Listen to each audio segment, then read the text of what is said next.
volume. Hindi pala kasi dyan. Sa laptop.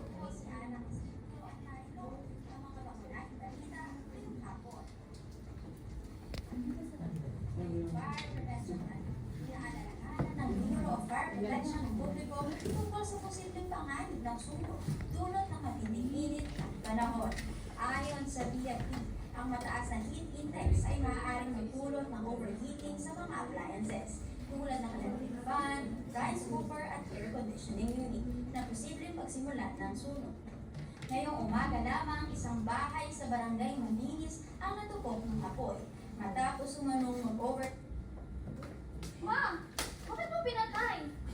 Kita mo, nakikinig ako dito ng balita eh. Ako, yun ang sinasabi ko, Teye. Wag akong magdamag yung electric fan ako sa kwarto mo. Ha? Ma! Hindi naman naiinitan. Nandito kaya. Yung bahay, alam mo mong mainit, kaya ko pang nakabukas yung electric fan. Saan mo matulog tayo dito? May, nasa namin siya. Hindi sinasadya. Ano mo bang kapag nag-overheat yun, bakit hindi na tayo makalabas ng buhay dito? Paano itong bahay natin, ng mga gamit natin? Saan na, mawawala tayo. Oo, eh. Ito ba naman yung nangyari, oh? Gusto mo nangyari sa atin yun?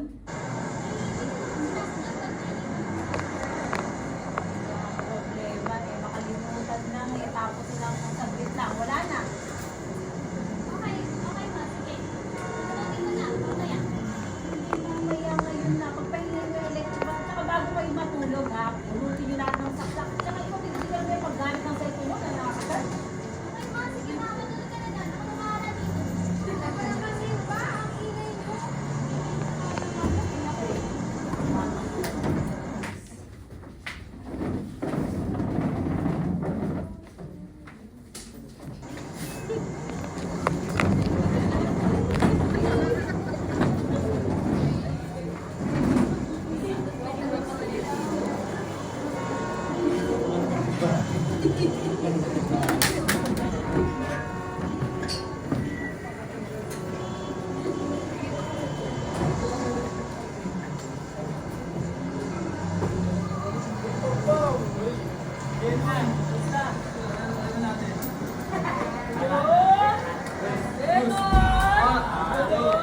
Bili na kayo! Benta lang, mura!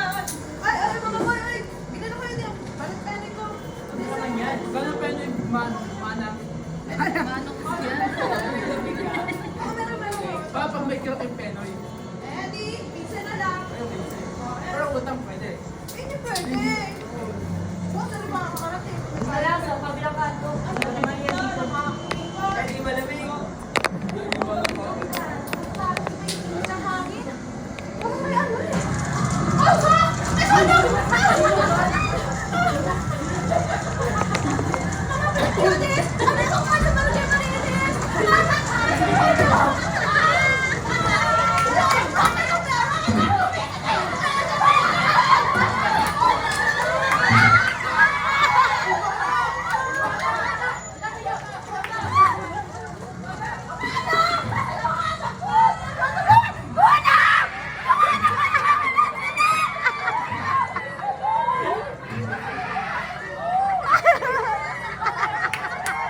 Hindi na ako sumunod! Ano yung mga jutra?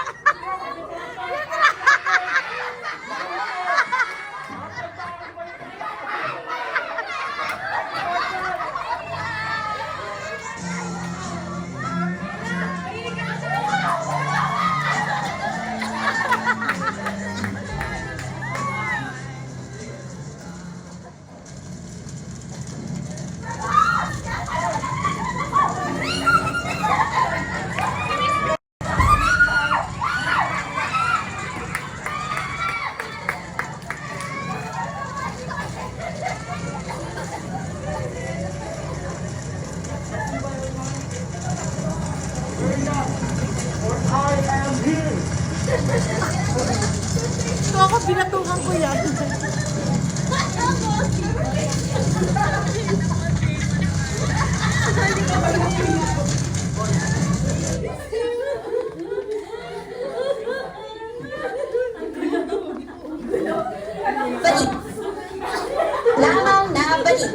Isang malaking sunog ang kasalukuyang nilalabanan sa Barangay Burol 2, Dasmariñas, Cavite. Ayon sa inisyal na ulat, mabilis na kumalat ang apoy sa mga kabahayan dahil sa malakas na hangin. Mayroon na umanong mga residente na nasugatan at nailikas. Para sa karagdagang detalye, makakasama natin ng live ang ating field reporter, John Paul Lazado. Kamusta na ang sitwasyon dyan? Dahil mula rito sa Barangay Burol 2, kasalukuyang nag-aalab pa rin ang sunog at patuloy pa rin sa sinikap ang ating mga residente at kumpera para mapula ito.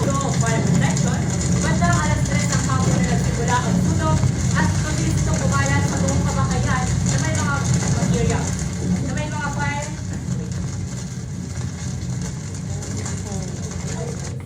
Sa ngayon, tinatayang 20 kabakayan na ang tinupok ng sunog na to at makakasama natin ngayon ang isang residente dito na naapektuhan din ng sunog.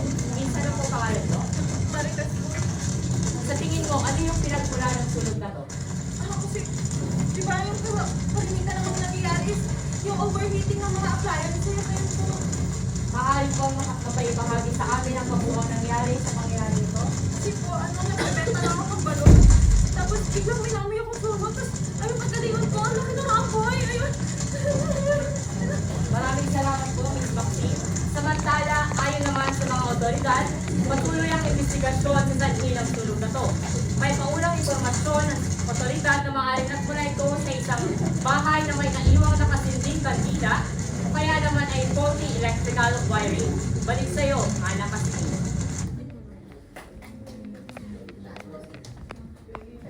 Mr. John Paul Lazado. Ayon sa mga opisyal, patuloy nilang ina-assess ang lawak ng pinsala at sinisigurado ang kaligtasan ng mga apektadong residente. Muli sa mga kababayan natin nasa lugar na ito, mag-ingat at sumunod sa mga otoridad. Para naman sa mga nais magpaabot ng tulong sa mga nasunugan, maaaring magkapag-ugnayan sa lokal na barangay hall ng Burol 2, Dasmariñas, Cavite o dumiretso sa evacuation centers na idinalaga ng LGU. Kabilang dito ang Burol 2 Covered Court at Dasmariñas National High School, kung saan pansamantalang nananatili ang mga naapektuhan.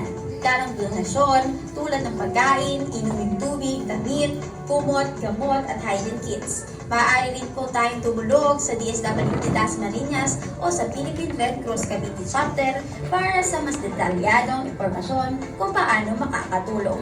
Magbibigay kami ng update sa mga susunod na oras. Ako si Ana Castillo para sa inyong balita.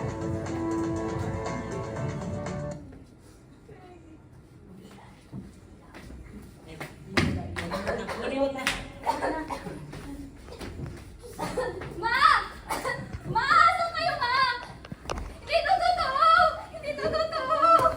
Ano po ba?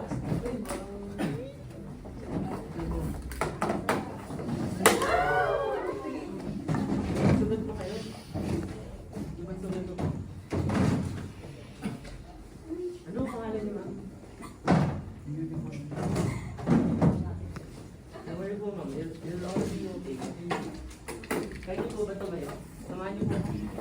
Ito tayo sa tril.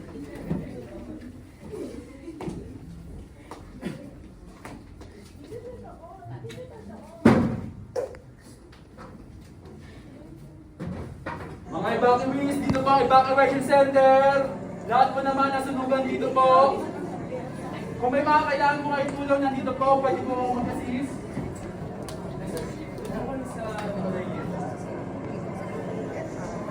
Mga evacuees, dito po, mga nasunugan na naapektuhan dito po. Ma'am, ligtas na po kayo. Evacuees, Dito po tayo. evacuees. Parang ba makaawa siya? Mga evacuees. Mga evacuees, dito po.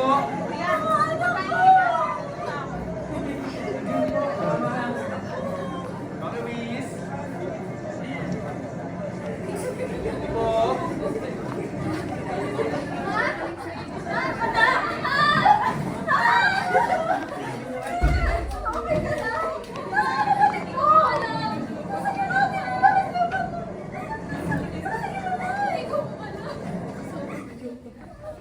OTW pa lang si ate. Kanabado.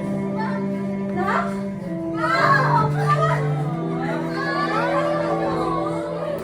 Okay ka lang ba na? Masakit ba sa'yo? Okay ka lang? Opo.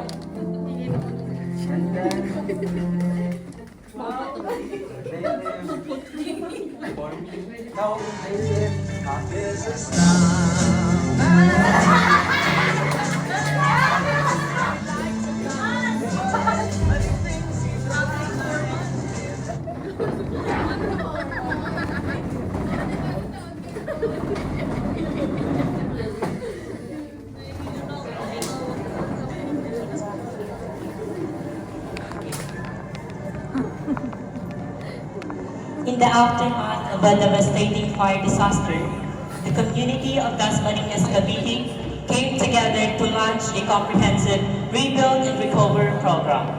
This initiative was designed to support individuals and families affected by the trauma of the fire with a focus on addressing post-traumatic stress disorder or PTSD. The program consisted of 3 key sessions including art therapy, journaling, and also family psychoeducation.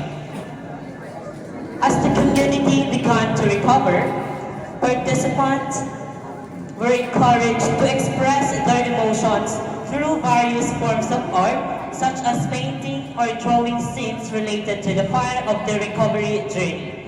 This creative outlet provided a safe space for individuals to process their trauma without verbalizing it, helping to reduce stress and anxiety while promoting emotional healing and resilience. This program also allowed participants to reflect on their experiences during and after the fire through journaling. By writing about their feelings and thoughts, individuals gained a sense of control and perspective, which supported cognitive processing and emotional regulation. This also provides a space for individuals to connect others who had gone through challenges, fostering a sense of community and understanding. By sharing stories and offering support, participants found comfort and strength in knowing they were not alone in the recovery journey. Through this comprehensive approach, the Rebuild and Recover program in Dasmariñas, Cavite demonstrated a holistic commitment to healing and rebuilding after a fire disaster. By addressing both the psychological and practical needs of the community, the program helped individuals and families navigate the challenging path to recovery, fostering resilience and hope for a brighter future.